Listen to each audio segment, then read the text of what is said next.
ბათუმში დააკავეს სტუდენტი ლუკა ნაცვლიშვილი. პოლიციის ავტომობილში იძულებით ჩასმისას მას დაკავების მიზეზი ვერ უთხრეს. რამდენიმე საათში კი აქაც გაირკვა, რომ მასაც დაუმორჩილებლობასა და წვრილმან ხულიგნობას ედავებიან. მისი სასამართლო პროცესი იყო ცოტა ხნის წინ ბათუმში და მათ 12 დღიანი პატიმრობა მიუსაჯეს. არჩილ ბენიძე ან გვერდება სამოქალაქო აქტივისტი ბათუმიდან არჩილ ბერიძე, რომელიც ესწრებოდა რა თქმა უნდა ამ პროცესს და გვეტყვის მეც რა ხდებოდა პროცესზე და 12 დღიანი განაჩენია, ხომ, როგორც გავიგე ახლა ლუკას შესახებ. გამარჯობა. კი ბატონო, 12 დღიანი ადმინისტრაციული პატიმრობა მიუსაჯა სანქცირებულმა მოსამართლე გულიკო კაჟაშვილმა. როგორ აფასებთ ამას? რამდენად მოსალოდნელი იყო თვითონ როგორ შეხვდა ამ გადაწყვეტილებას? რა თქმა უნდა თვითონ მედგრად და მყარად შეხვდა ივანიშვილის სასამართლოს ამ გადაწყვეტილებას, იმიტომ რომ ეს გადაწყვეტილება იყო წინასწარ გაწერილი სცენარი, მოსამართლეს არც უმსჯელია, არც დაცვის მხარის არგუმენტები არ გაუზიარებია.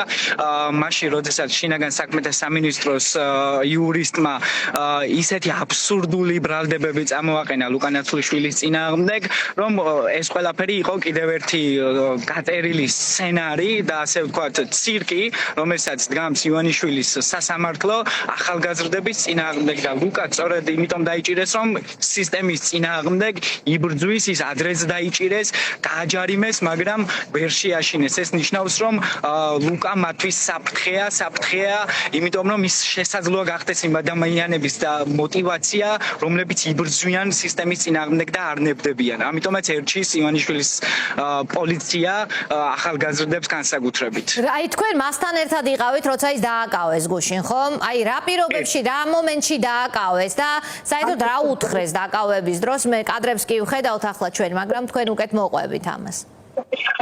აქციის რამდენიმე წევრი ერთმანეთთან საუბრობდით, რაღაც საკითხებს განვიხილავდით, ცოტა ემოციურად.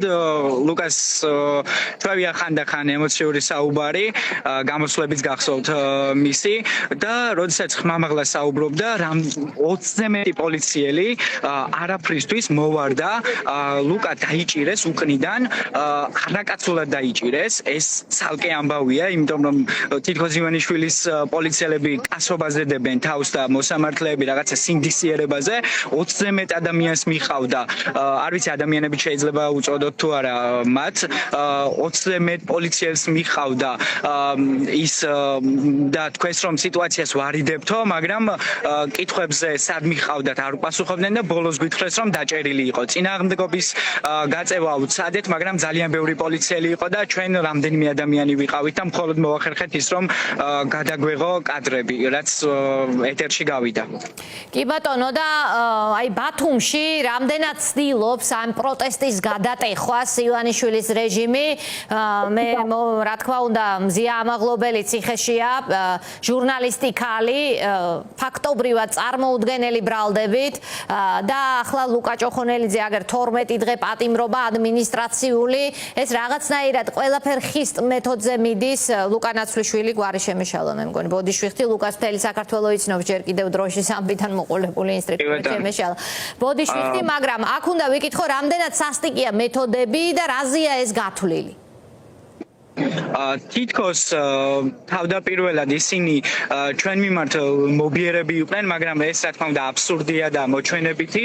როგორც კი მათ მიეცა შესაძლებლობა, რომ ბათუმში დაეჭირათ ძალიან ბევრი აქტივისტი, ეგრევე ძალის გამოყენებით დაარბიეს აქციები 11 და 12 იანვარს. მანამდე დააჯარიმეს აქტივისტები, დაგვაჯარიმეს უფრო სწორია რა ვთქვა.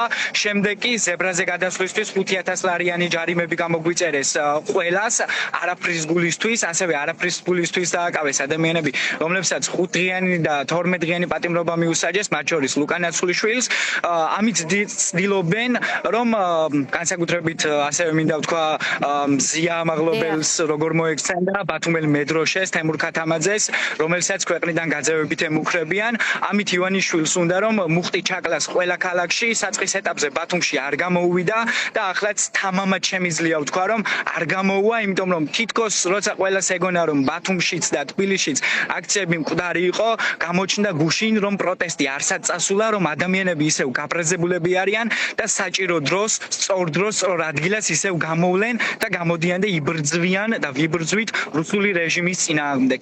და მინდა მიმართვის სახით გავაკეთო ქართული ოცნების მხარდამჭერებს მინდა მიუმართო ამ ტროლებსაც თუნდაც ვინც ახლა გვიყურებს ამ შემდეგში ნახავს ჩვენს ასე ვთქვათ პოსტებს იქნება ეს თუ საჯარო გამოსვლებს რომ რეჟიმი არ დაინდობს არავის. ახლა განსხვავებულ აზრს დევნის, მაგრამ რეჟიმების ისტორია ასიაჩვენებს რომ ჯერ განსხვავებული აზრს დევნის, მაგრამ შემდეგ ისევ თავისივე მხარდამჭერებს დაშის და სანამ დრო აქვს მათ და თუ არ უნდათ მართლა ტოტალიტარულ სახელმწიფოში ცხოვრება, რის იმედიც დიდად არ მაქვს, მაგრამ ჯერა მაინც სადღაც რომ რამდენიმე პროცენტი მათი მხარდამჭერების განუდგებიან და განუდგებიან ბიძინა ივანიშვილს, სწორედ ახლა არის ის დრო, იმიტომ რომ ბიძინა ივანიშვილი რასაც ებრძოდა თითქოს რა თქმა უნდა ფასადურად ძალადობას და კორუფციას, ახლა კორუფციაშია ჩაფლული ყველა სახელმწიფო შტო, სასამართლო იქნება, მთავრობა იქნება თუ ამ შემდეგ და